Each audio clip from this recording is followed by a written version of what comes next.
Boa noite a todos vocês escalados de todo o Brasil. Kleber Moraes na voz. Vou falar um pouco sobre o nosso Esporte Clube Corinthians Paulista, o que de melhor aconteceu nesta semana, né? Começando pela entrevista do Wagner Mancini, seguida 2 dias atrás, onde ele fala sobre reforços, né? Onde está na expectativa de trazer alguns reforços para o Corinthians ainda nesta temporada, alguns reforços para ser titular, inclusive, chegar, vestir a camisa e entrar em campo, né? O foco mais é no ataque, né? Onde o Corinthians teve sondagens aí do Tiquinho Soares, um atacante do Porto, né? Um centroavante que jogou no Porto, hoje está no Tianjin Teda, da China, né? Muito bom jogador rápido, né? Raciocínio rápido, né? Faz muito bem o pivô, não é muito habilidoso com a bola no pé, porém tem as qualidades de centroavante, né? Inclusive até a velocidade que falta um pouco no jogo para ajudar o Corinthians aí no restante da temporada. Além dele, o Corinthians também sonda o Dentinho, né? Repatriar o Dentinho do Shakhtar Donetsk, onde fez poucos jogos no Shakhtar nessa temporada, porém tem como feito na temporada passada os 2 gols contra o Real Madrid, o jogo realizado em Valdebebas pela primeira fase da Champions League, né, da temporada passada.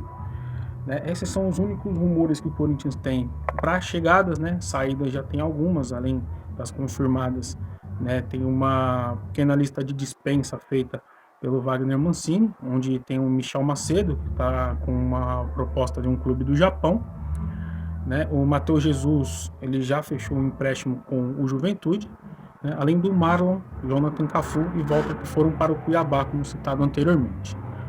Correto? Repercutiu também bastante uma entrevista feita pelo Bozelli, né, hoje no Cerro Porteño do Paraguai, onde ele disse que errou na escolha de vir para o Corinthians, né, por conta do modo dele de jogar,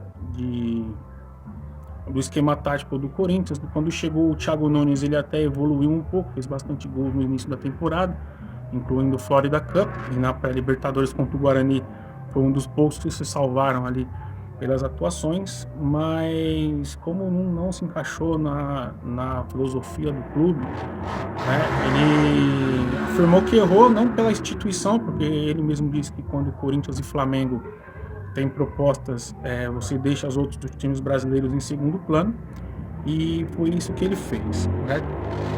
Só que ele disse que o Corinthians ainda deve alguns valores para ele, né?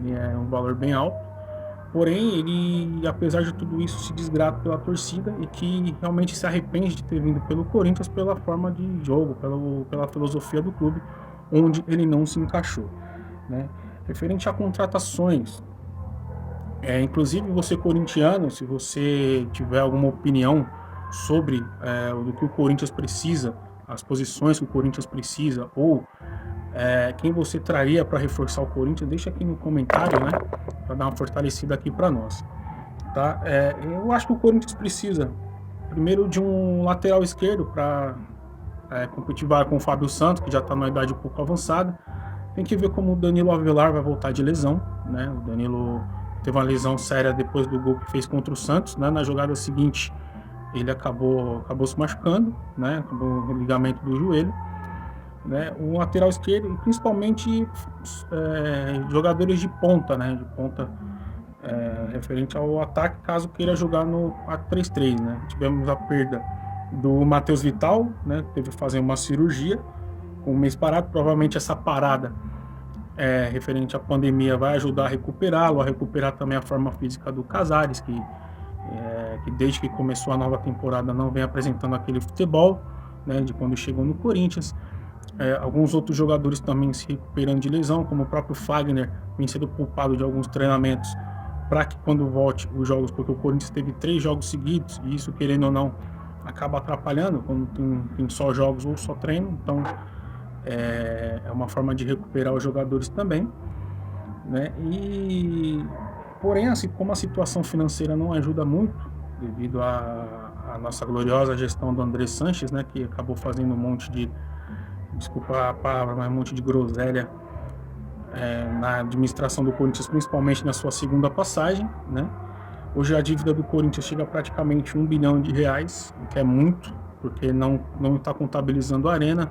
É muita dívida com o empresário aqui, empresário lá, e acaba atrapalhando muito, né? Mas o Duílio, ao meu ver, está fazendo um bom trabalho, né? Nesses 3 meses, não está fazendo nenhuma loucura, mas precisa trazer reforços, precisa trazer alguns jogadores para ajudar o time do Corinthians a evoluir. O Wagner Mancini tem poucas peças, principalmente no ataque, né? Tem um jogo que infelizmente no físico não está ajudando muito mais, até pela idade. O Gustavo Silva, né, o Mosquito, ajuda bastante pelo lado direito, né? Então o Corinthians precisa de um atacante do lado esquerdo, né? Alguém que pode até ser o Luan, ou o Luan pode fazer a função do Jô também como falso 9. Eu ainda acredito muito no futebol do Luan, até pelas condições financeiras que o Corinthians tem. Recuperar o Luan seria muito bom, né? Ele jogando, para mim, desde quando eu entrei no Escalados, eu digo que ele como falso 9, acho que ajudaria bem mais do que no meio de campo. O Corinthians tem bons jogadores no meio de campo, como o próprio Casares, o próprio Matheus Vital, que está numa fase boa. Um pouco mais atrás tem Cantilho, tem Ramiro, tem Gabriel. Então o problema do Corinthians não é defensivo, e sim ofensivo. Precisa de alguns jogadores para o ataque para poder evoluir. A gente sempre vai bater nessa tecla aqui, até que o Duílio consiga, junto com o Alessandro, junto com a diretoria, trazer alguns reforços de bom grado para o Corinthians. O diretoria, que inclusive recentemente recebeu alguns membros da torcida organizada, a maior torcida organizada do Corinthians, né, Gaviões da Fiel, onde, além de cobranças, que é de praxe, né, de toda a torcida organizada, também tiveram algumas ideias, como fazer uma vaquinha virtual para ajudar no pagamento do estádio, já que não tem renda. É uma ideia válida, mas sabe que, infelizmente, para conseguir isso fazer é um pouco mais complicado, né? Mas ele recebeu, diz que vai trazer alguns reforços, principalmente do mercado asiático, né? E do leste europeu, e que o Corinthians tende a evoluir para frente. Lembrando sempre que o Corinthians é o único time, é um time que está invicto na temporada, né? Apesar dos jogos fracos que vem fazendo, é um time que está invicto, né, na temporada. Tem que se valorizar, tem que evoluir sim o futebol, mas isso passa muito por jogadores que não estão jogando bem atualmente, e eu acho que o Corinthians só tem que evoluir, né? Isso é o que eu trago aqui hoje de Corinthians nessa semana, né? Uma semana que não aconteceu muito, não teve jogo, o jogo tá parado. O Corinthians está treinando ainda, não parou devido à pandemia, não pararam os treinamentos, só para jogos que não tá treinando, né? E espero que venha aí algumas novidades legais aí pra gente compartilhar junto, ok? Queria agradecer a todos aí que prestaram atenção no vídeo. Curte, deixa seu comentário aí, deixa sua dúvida. Você que tem uma dúvida referente a Corinthians, ou a Santos com o Wesley, São Paulo com o Ale, ou a Palmeiras também, pode perguntar, que a gente acompanha também, vai te responder, tá? O seu like, compartilha, manda aí para quem for. Muito obrigado e até o próximo vídeo. Valeu!